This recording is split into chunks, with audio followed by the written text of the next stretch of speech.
Hi friends, Tammy with Stampin' Savvy. Thanks so much for joining me today. I'm excited to share with you a savvy solution on organizing your punches. It's a great way to keep track of the punches that you own, and I'm going to show you a savvy trick on how to use them. It is so simple, you're going to love it. So to make this is what I shared in a video a couple weeks ago, a short while ago, and I got some feedback on it, wanting to know how to make this. And so I wanted to share with you how easy it is to do and what I do with it. So this is what I made. I've had this for several years now. It was based off of something I saw on Etsy many years ago, and several people had offered something similar to this. And so I can't really credit any one person, but it's worked really well for me.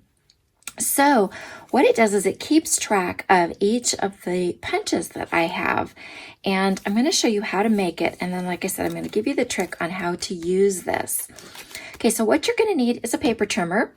You're going to need a few pieces of cardstock. It really depends on how many punches you own. You'll be able to get 6 of these off of one sheet of cardstock, so you can figure out how many that you're going to need. Now, I like black myself, but it can be any color. It doesn't really matter. That's totally a personal preference. Then you're going to want the detailed trio punch or a corner rounder and the classic label punch, as well as, a Stampin' Right marker. I use sticker paper, but you can also use Whisper White and adhesive. Okay, so let me show you how easy this is to make. Okay, so on the short side, we're going to cut it in half at 4 1/4. You're going to stack these together. We're going to put them back in on the long side, and we're going to cut them at 3 inches. And you're going to repeat this 2 more times.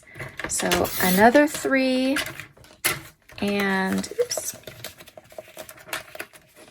And then another 3, and then that's extra that you can save for another project.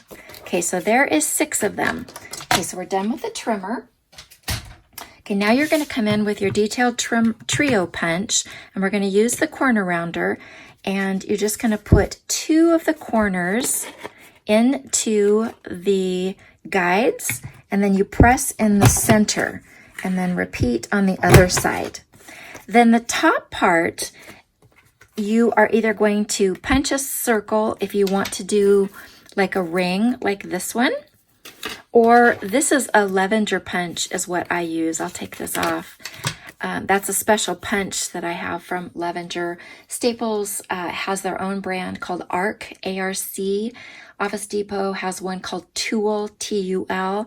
They all are interchangeable, so any of those would work depending on what you prefer. I really like this because I like to be able to move them around and add and subtract them easily. And so this is just my personal preference. But you can, do whatever works for you. Okay, so you're going to want to do that with all of them. Okay, then we're going to come in. Let's pretend that I've punched the top. Then you're going to come in with your classic label punch. And like I said, I like to use sticker paper, but Whisper White with adhesive also works just as well. And then we're going to take, and towards the top, you're going to put that down, and that is going to help you to identify what it is that you're going to punch, the name of your punch. So in this case, I just got the new jar punch that goes with the Flowers for Every Season suite. So I've got jar punch that I'm writing with the Stampin' Right marker. Then I'm going to come in with the punch, and I'm going to put it all the way up at the end of the throat. And I'm kind of centering it, and then you just give that a punch. And then you can use that for a project. But this is what we want, is that negative space right there. So this is what you do with it. This is where the magic happens. Okay, let's go ahead. Let's take a stamp set here. So let's say that I want to stamp this, but I want to do it on you know, one of the jars. So I want to know whether or not this is going to fit. And so what you're going to do, but the first thing you need to look at is you need to check to see whether the images are full size or not. Now in this case, it says images at 95%.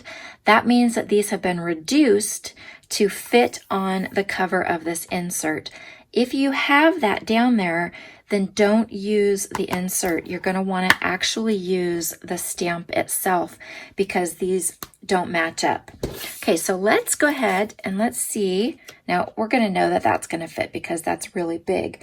But let's say it was it was one of the smaller ones. And let's see if I wanted to do, let's say the timeless label, you know, how does that look? I really like that. Let's try the story label punch. Do I like that? That would work, although that's a little bit big. So you can see how you can use this to mix and match. Now the other one, let's try a different one. This is a new stamp set coming called Mini Mates. It comes with a really fun die set. I can't wait to play with this. And again, I want to see whether or not this is going to fit. So let's see. I wanted to do just thinking of you. There's no note here that the image size is different. So that means these are 100% our actual size. So, you know, any of these would work really well. But let's try something else. Let's go back to the beginning. I kind of go small to large is how I work mine. There's the classic label punch. So let's say I wanted to do this one and I wanted to know whether that fits, and it does. Let's see, how does that one fit? Yeah, see, that one doesn't fit quite as well. It's going to lose that.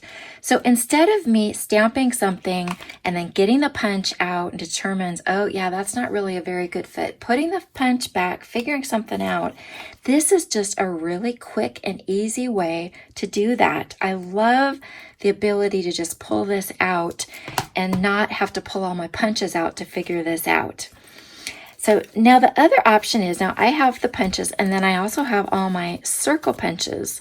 And again, I go from from largest to smallest. So I've got a 2.5, and then you can see I go down in size from there so that you can kind of like decide what works. So let's say I wanted to do happy birthday and I would say, oh yeah, that's way too big. I don't need that big. So I could go down a couple of them.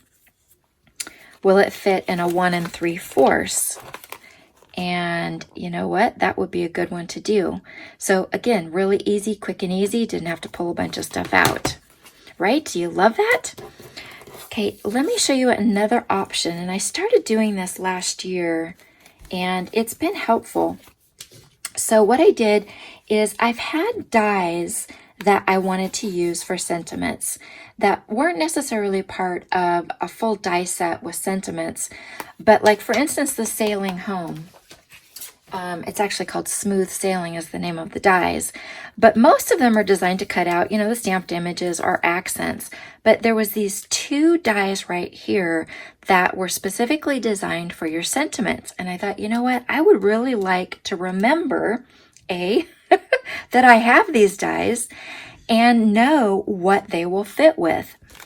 So I went and I've used gray for my dies. I switched up my color and I die cut these so that I know, again, so let's go back in, say with Mini Mates, I could look and see, is that going to fit? Now you'll notice I have on here, it says stitched edge. The reason that I did that is because inside the cut line is stitching. So that's kind of a note to myself that I need to factor in a stitched border around that and not get my sentiment too close to those edges. But if you were to look at that, yep, that would totally fit, right? So let's do the other one. And again, this one had a stitched edge as well. Would that not look great? Look at that. Happy birthday. That would be perfect. So, you know, again, it's a really nice way to keep track of the dies and the punches that you have, and you get more use from them. Highly recommend this. It's a great storage system and a great way to get more from the products that you own. If you liked this Savvy solution, I would love a thumbs up. Give me your feedback. I love to hear from you, and it will help me know that you want some more of them.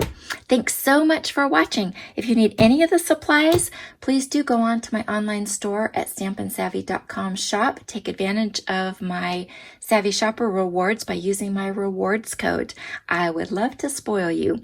Thanks so much. Bye-bye.